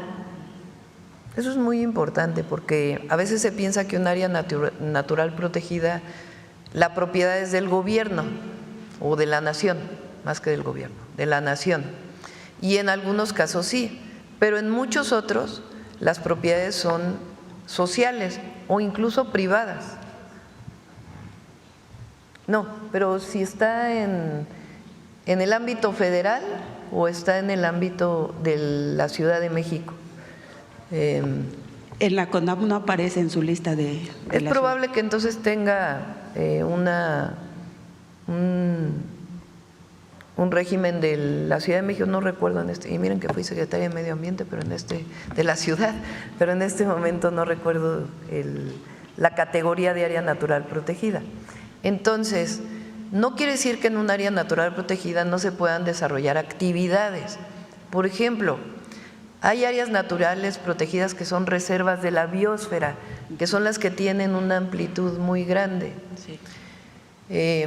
En esas áreas naturales protegidas, reservas de la biosfera, la propiedad de la tierra es comunal, es ejidal, puede ser privada y se pueden desarrollar actividades. ¿Quién determina qué actividades se pueden desarrollar? Se llama un plan de manejo del área natural protegida. Entonces, esos planes de manejo, ¿quién los hace? Pues el gobierno estatal, si es un área protegida a nivel estatal, o federal, si es un área protegida a nivel federal. ¿Qué ha pasado en los dinamos? Pues es una zona muy turística. Para los que viven en la Ciudad de México, acostumbramos muchas veces a ir los fines de semana a los dinamos desde hace muchísimo tiempo, y pues hoy no hay suficiente orden, vamos a ponerlo así, y hay venta de algunas cosas en algunos lugares donde no debería haber, etcétera. Entonces, lo que podemos hacer, para no decir que si el oficio y todo lo demás, es que Alicia Bárcenas trabaje en coordinación con Julia, con la jefa de gobierno, con Clara Brugada, y quien es la secretaria de Medio Ambiente de la ciudad, que es muy buena, por cierto, Julia Álvarez y Casa. Ella es de las que estuvo siempre peleando por sin maíz no hay país, y es muy buena, está haciendo buen trabajo. Pues que nos coordinemos para poder trabajar junto con los comuneros para darle mayor ordenamiento. A veces pasa, no sé si sea el caso, de que por razones pues de conflictos agrarios no tienen autoridad comunal. Cuando yo salí de la Ciudad de México había un problema con la elección de la elección del núcleo agrario de la comunidad de Magdalena. Entonces habría que ver si ese es el caso. Pero bueno, nuestro compromiso de trabajar con la ciudad para que haya ordenamiento. Sí, presidenta, porque ocurre que además de lo que usted menciona, de que no hay un orden, pues hay hasta ferias en el área de la Cañada, ahí ponen ferias con caballos, motonetas. Bueno, sí, ahí también hay otro caso en la parte baja de ahí, que es una tierra privada, o sea, que tiene y que dueño intentaron privado, construir. Pero la comunidad desde hace años hace actividades turísticas ahí, y es un tema pues también que tiene mucho tiempo ahí en conflicto. Entonces, pero bueno, hay que trabajar. Nosotros hicimos un recorrido y encontramos al menos 2 viviendas con construcciones ya así como de concreto, como a 200 metros del afluente del río Magdalena, ya con electricidad. Entonces eso evidentemente hay llama que ordenar. Ponemos de acuerdo con la ciudad para poderlo hacer. Y sobre el río Magdalena, ¿no sería un punto, presidenta, usted que tiene como uno de sus proyectos del sexenio rescatar 4 ríos del país, no vería la posibilidad de que se rescatara el río Magdalena, siendo el único río vivo o de los últimos ríos vivos de la ciudad, y aprovechar tal vez su caudal para abastecer parte de la ciudad? Hicimos algunas acciones cuando fui jefa de gobierno en el río Magdalena, de rescate, sobre todo en la parte urbana, porque esta parte del afluente de la sierra baja la parte urbana. Incluso si conocen ahí por los viveros de Coyoacán, sobre Avenida Universidad, todavía ahí llega el río Magdalena. Jesús Esteva se encargó de trabajar con los vecinos para hacer un rescate muy importante del río en esa zona, limpiarlo. Y se trabajó en otros espacios también de la zona urbana. Ya hay agua que se utiliza del río Magdalena para suministrar agua a toda la alcaldía Magdalena Contreras. Vamos a trabajar con el gobierno de la ciudad para ver cómo apoyamos para que continúe ese rescate.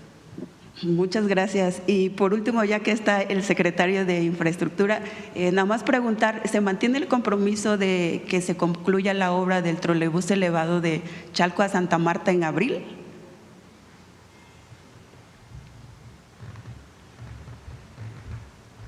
Sí, la parte de la Secretaría de Infraestructura está concluida y con la presidenta hemos estado haciendo recorridos con el Estado de México y va muy bien. En la última recorrido hace 1 o 2 semanas se informó que estamos dentro de los programas, muy pronto deben de estar iniciando inclusive pruebas ya con los trolebuses.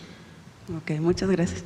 Van a quedar unas estaciones pendientes, porque particularmente en Chalco, en una parte donde el trolebús va a nivel, se tuvo que suspender, digamos, porque se está haciendo el colector de Chalco y justamente pasa por ahí. Entonces, cuando se inaugure va a pasar por otro lugar, porque los trolebuses que se adquirieron tienen la característica de pueden funcionar sin necesidad de estar conectados a la catenaria. Entonces esa parte va a quedar un poco pendiente, pero se sigue trabajando. Y algunas otras estaciones que también tuvieron algunos problemas porque se tuvo que cambiar un colector de drenaje, pero va muy bien la obra.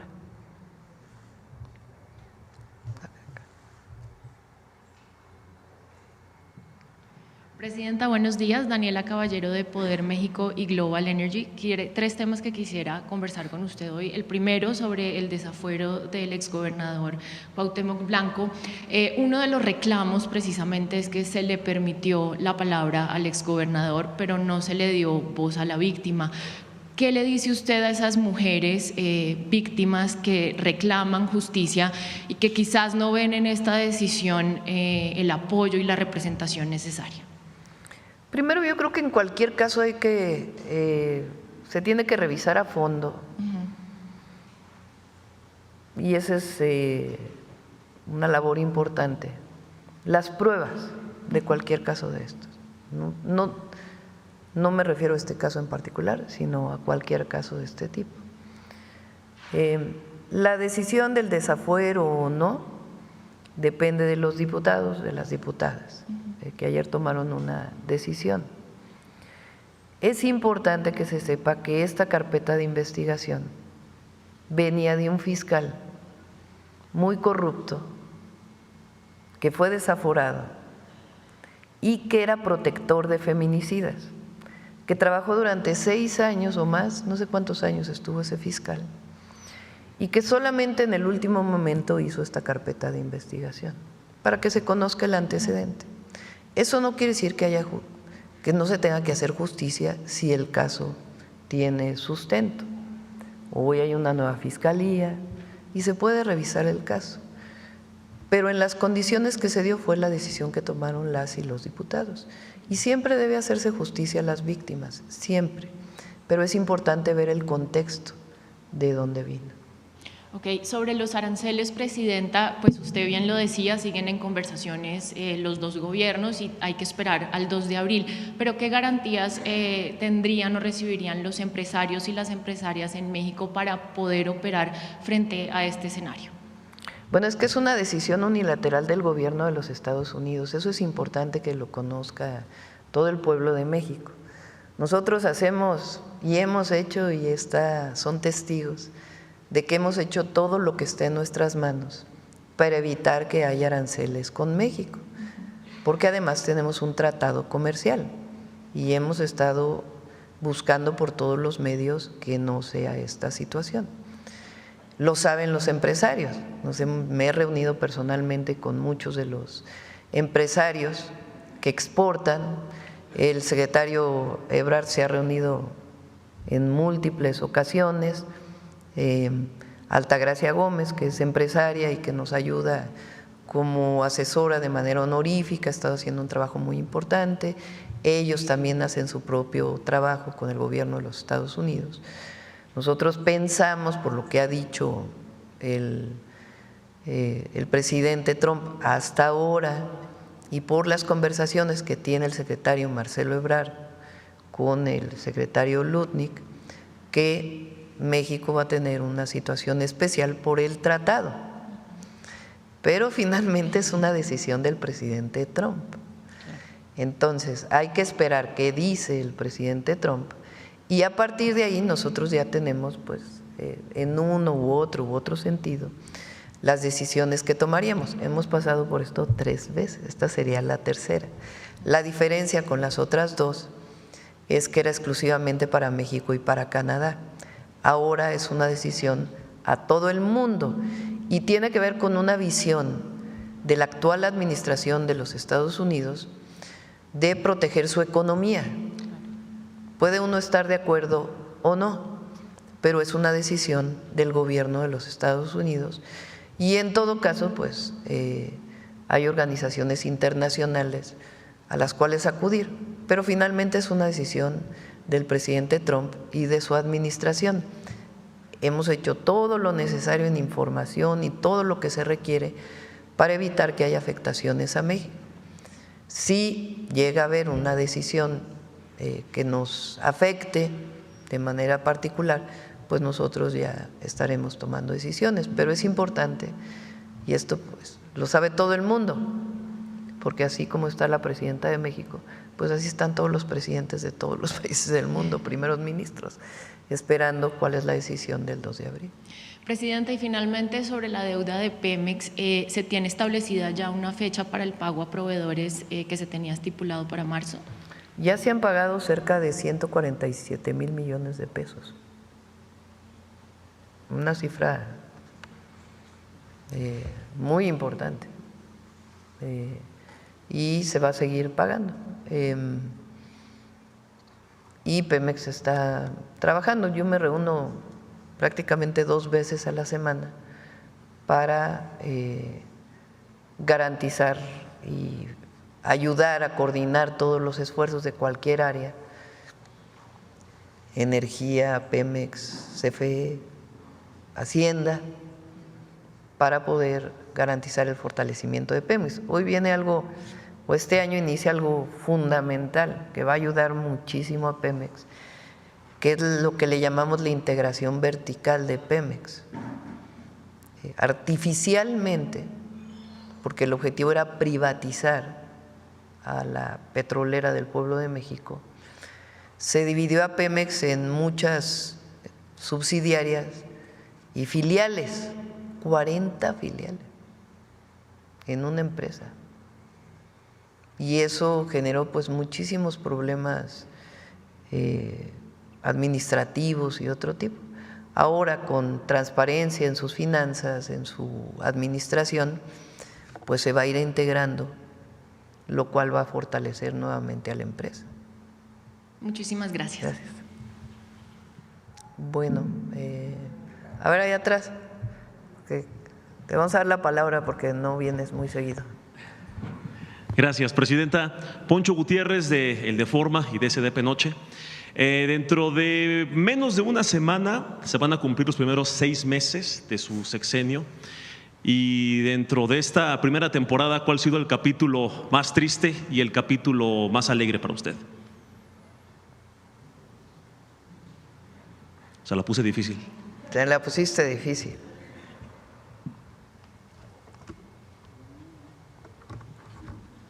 El más triste lo estoy pensando. Siempre hay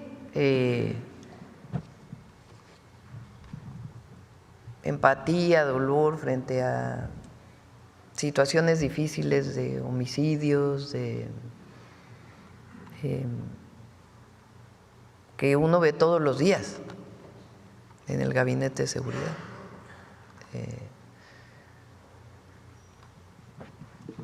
Tendría que pensar cuál es el momento más triste. Lo que tiene uno pues es que estar siempre trabajando independientemente de… Pues uno es humano y siempre hay sentimientos de empatía con víctimas.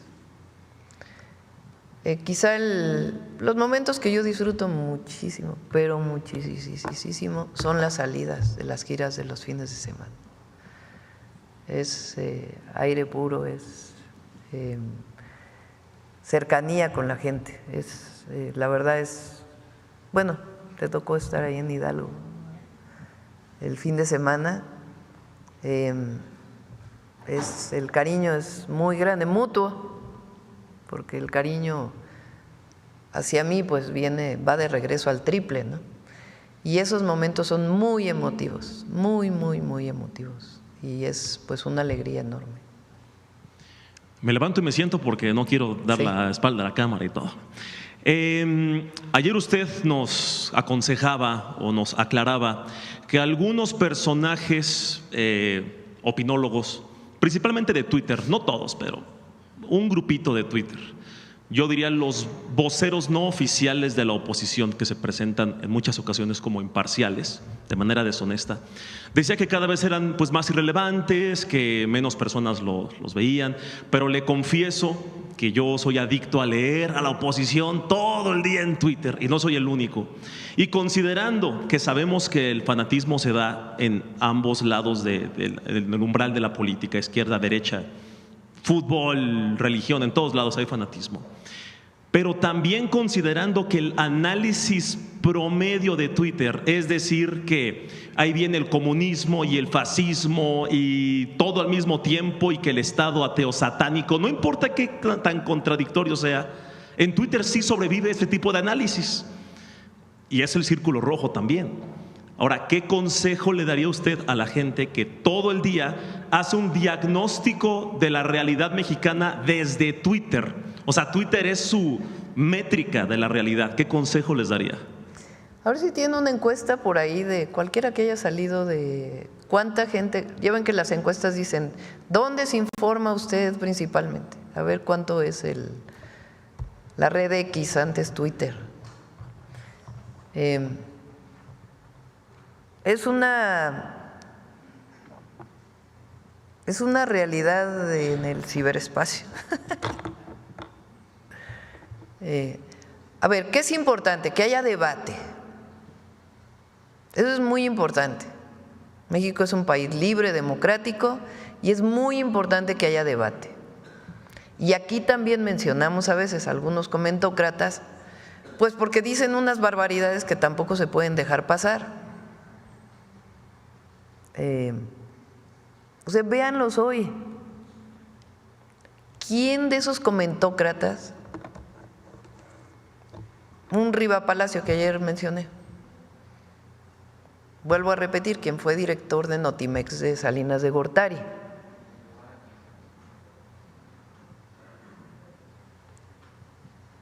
Todo es, ¿dónde está la importancia de una detención como la que hubo relacionada con el Rancho Izaguirre? ¿Dónde está eso? No está, porque su objetivo es pegarle al gobierno. Ese es su objetivo. No es analizar las distintas opiniones. Yo no digo que esté bien o mal, solamente hay que poner sobre la mesa cuál es el objetivo, porque como bien dices, se hacen pasar como los neutrales. La neutralidad no existe, por cierto. Que van a dar una opinión y ayer dije que lo leían como 20,000 y alguien por acá que hace análisis del equipo de Paulina me dijo, no, le exageró, yo creo que lo leen como 5,000 y eso es mucho, porque nada más hay que ver cuántas ediciones hay. Entonces, qué bueno que haya debate en las redes sociales, es muy importante. Debate de a de veras, porque cuando lo inflan con bots, que no son personas reales, sino cuentas compradas para atacar, pues eso no es discusión, ¿verdad? Eso es pura propaganda pagada. Pero cuando hay debate, qué bueno que haya debate y que haya un sano debate de lo que se está planteando. Ahora, ¿que eso sea la realidad de lo que vive México? Pues no. Entonces, estar pegado todo el día a la red tampoco es muy bueno para la salud. No diga eso, porque yo vivo de hacer memes, presidenta. Pero porque entonces crees que esa es la realidad. Una vez un compañero, una compañera que estaban atacando muchísimo en el Twitter, me dijo, es que voy a contestar esto, y voy a contestar esto, y voy a contestar aquello. Y entonces le dije, te recomiendo algo.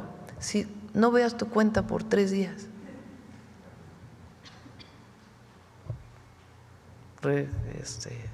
Refréscate. 3 días después había desaparecido y estaba muy inflado con todos estos bots. Entonces, qué bueno que haya debate. Es muy importante, y por eso la infodemia, que por cierto yo tampoco participo en la infodemia, es una actividad que se realiza. Yo no les digo pon esto, pon aquello, pon aquello, pon aquello, ¿verdad? Ellos hacen su análisis de lo más importante y en dónde creen que es importante poner el énfasis para decir que hubo mentiras en la información, o por lo menos falsas verdades, medias mentiras. Pero es muy importante que todo se ponga en su justo término. Por eso les digo que mi momento más alegre de la semana, aparte de estar con la familia, evidentemente, y gozo servir al pueblo es lo mejor que puede haber. Entonces, aunque haya problemas, aunque hay que tener siempre en mente que uno está sirviendo a la gente. Pero el momento más alegre pues es los fines de semana, cuando las redes sociales están en su justo término y ves a la gente la alegría y cómo participa, ¿no? Porque no solo es en los eventos que hacemos, sino en los recorridos.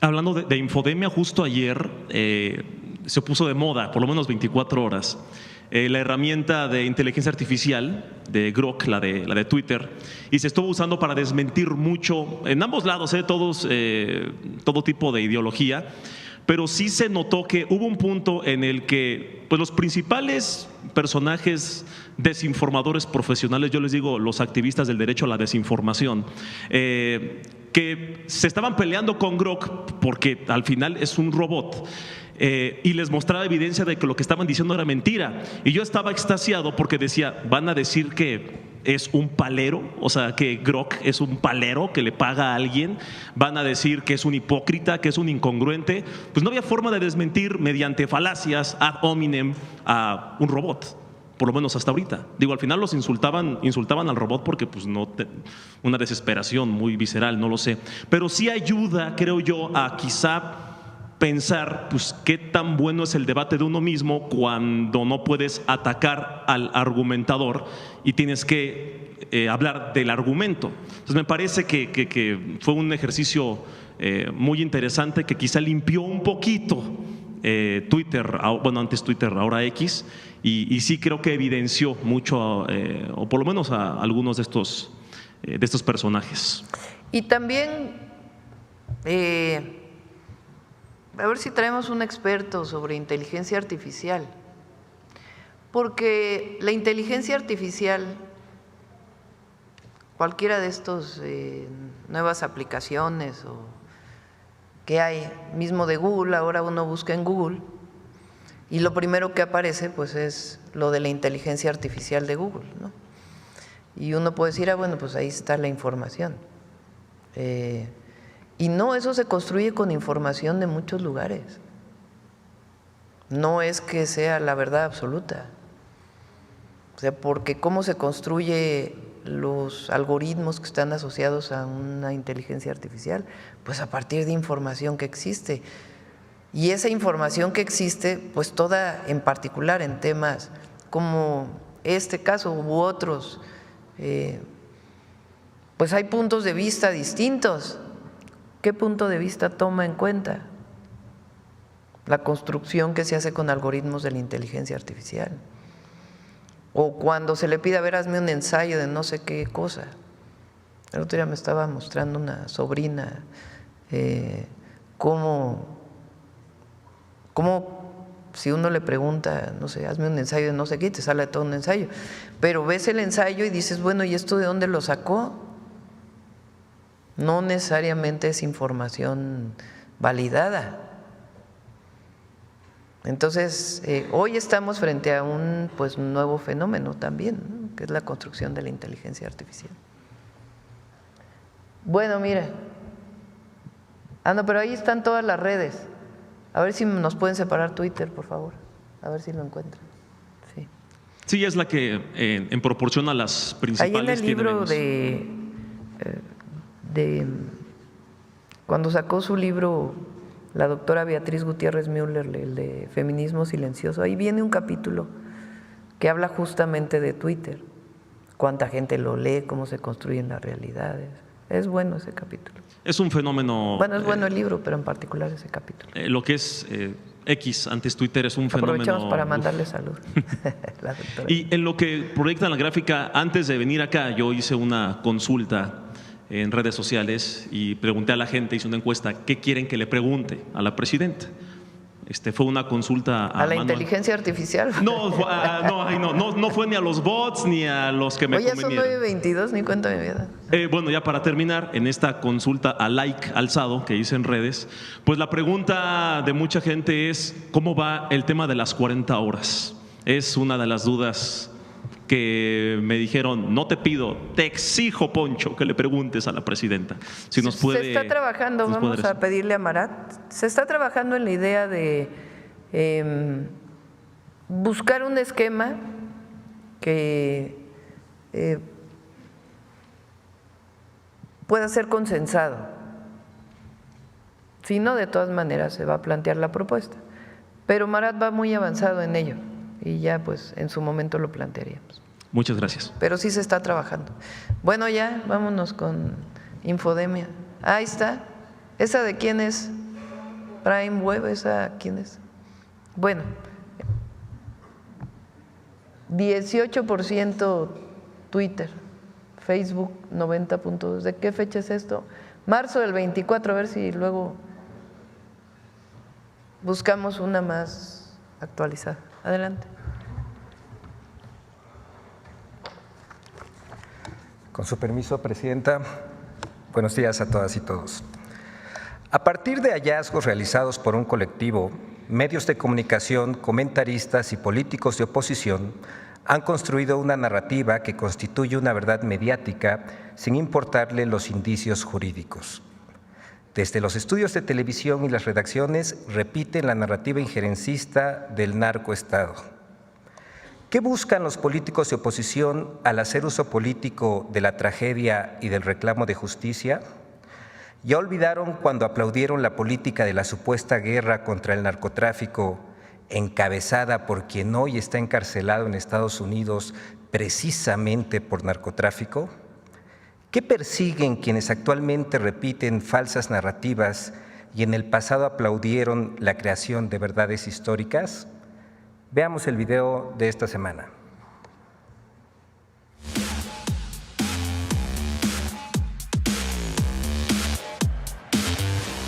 En las últimas 3 semanas, a partir de la denuncia del colectivo Guerreros Buscadores de Jalisco en el rancho Izaguirre de Teuchitlán, Jalisco, la mayoría de medios de comunicación masiva digitales, prensa y plataformas digitales como YouTube y TikTok construyeron una verdad mediática sin elementos ministeriales ni evidencias sólidas. Frente al montaje y las mentiras, son necesarias la verdad y la justicia para las víctimas. He aquí algunos ejemplos. 1. Hallazgo de un campo de exterminio en Teuchitlán, Jalisco. Vamos a iniciar con el rancho El Exterminio, el rancho Izaguirre en Techutlán, Jalisco. No solo es un campo de exterminio criminal, ahí también hay señales de que se está acabando con la verdad y la justicia. Hoy en México comenzó a difundirse la historia de lo que parece ser un campo de exterminio del crimen organizado ubicado en Jalisco. Un colectivo de búsqueda de Jalisco localizó un campo de exterminio. Encontraron hornos clandestinos, huesos humanos, cientos de zapatos, mochilas, además prendas de vestir. En otro tema es nota internacional, el rancho del terror, este hallazgo macabro, el hallazgo de un crematorio y campo de entrenamiento y de exterminio del cártel Jalisco Nueva Generación. ¡Mentira! El secretario de Seguridad, Omar García Harfuch, informó el pasado 24 de marzo que el rancho Izaguirre en Teuchitlán era utilizado como un campo de adiestramiento del crimen organizado. Agregó que hasta ese momento no existía un indicio de que este rancho fuera un campo de exterminio. Es necesario distinguir la diferencia entre un campo de exterminio, donde deliberadamente se cometen crímenes masivos y sistemáticos, frente a un campo de adiestramiento o entrenamiento del crimen organizado. Ambos delitos son graves, pero hubo una campaña para implantar una mentira y responsabilizar solo al gobierno federal. 2. El caso Teuchitlán es el Ayotzinapa del gobierno de Claudia Sheinbaum. Bueno, lo veo como algo peor que Ayotzinapa, porque el hecho mismo es mayor que Ayotzinapa. Teuchitlán tiene el potencial de volverse el Ayotzinapa de Sheinbaum. Y ayer lo decía muy bien Loret. Ayer yo creo que es cuando más enojado he visto a Loret. Estuvo de veras al punto del coraje, del llanto del coraje, y decía, lamento decirlo, señora Sheinbaum, pero ya le llegó su Ayotzinapa. ¡Mentira! A diferencia de lo ocurrido en Teuchitlán, la desaparición de los 43 normalistas de Ayotzinapa constituye un crimen de Estado por las omisiones de las autoridades de los 3 niveles de gobierno, por la participación de agentes policíacos municipales y estatales en la desaparición de los normalistas y por la construcción de una verdad histórica basada en la manipulación y ocultamiento de evidencias y pruebas. 3. El rancho Izaguirre estaba bajo resguardo de la Fiscalía General de la República. ¡Mentira! Fue hasta la madrugada del 25 de marzo que la Fiscalía General de la República pudo tomar posesión del rancho Izaguirre, luego de la detención de José Gregorio alias Lastra, acusado de encabezar el reclutamiento de personas para el crimen organizado. Esto permitió abrir una carpeta de investigación de carácter federal por delincuencia organizada. Y al tener ya una acción de carácter federal como la que ya tenemos, la madrugada del día de hoy, la Fiscalía General de la República, el Ministerio Público, la Policía y los peritos tomamos posesión de ese lugar. No habíamos podido tomar posesión porque, como bien se sabe, se estaba manejando por la Fiscalía Local. El fiscal local, después de que nos dio la autorización, dijo que yo iba a ir. ¿Cómo voy a ir a un lugar donde ni siquiera nosotros podemos entrar si no es con el permiso de ellos? Por razones obvias. Desde el 5 de marzo, en una transmisión en vivo a través de Facebook, el colectivo Guerreros Buscadores de Jalisco explicó que contaba con el apoyo de elementos de la Fiscalía de Jalisco. Además, la propia Fiscalía de Jalisco emitió el 9 de marzo un comunicado en el que informó que la aplicación de protocolos de investigación estaba siendo supervisado de manera directa por el fiscal estatal Salvador González de los Santos, y admitió que el fiscal jalisciense revisaba desde el 5 de marzo qué sucedió y con qué exhaustividad fue intervenido en su momento el lugar, a fin de determinar si se dejó de aplicar algún procedimiento de campo por parte del personal asignado durante la pasada administración. Otras noticias falsas que el detector de mentiras localizó esta semana fueron las emboscadas contra elementos de la Defensa Nacional que no existieron, y más videos de la presidenta Claudia Sheinbaum manipulados con inteligencia artificial. 4. Con la desaparición del INAI, también desaparece la transparencia. La reforma que hoy discutimos no es solamente un cambio burocrático, es un ataque frontal a la transparencia y a la rendición de cuentas en México. ¡Mentira! La reforma a la Ley de Transparencia mantiene el derecho de acceso a la información pública, la publicación de obligaciones de transparencia y los medios de defensa contra incumplimiento de obligaciones. Lo que modifica es la autoridad garante. El INAI será sustituido por 18 autoridades en transparencia, una por cada poder y órganos autónomos a nivel federal, así como para partidos políticos y sindicatos. 5. Elementos de la Secretaría de la Defensa Nacional emboscados en Chilchota, Michoacán en 2025. ¡Mentira! El video que circula en redes sociales corresponde a enero de 2023, cuando la Secretaría de la Defensa realizó un operativo para capturar a Ovidio Guzmán en Culiacán, Sinaloa. 6. La presidenta Claudia Sheinbaum criticó a la cantante Ángela Aguilar.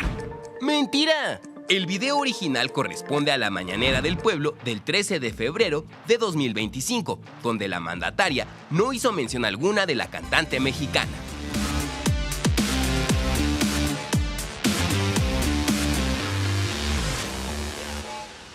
Muchas gracias, presidenta. Gracias.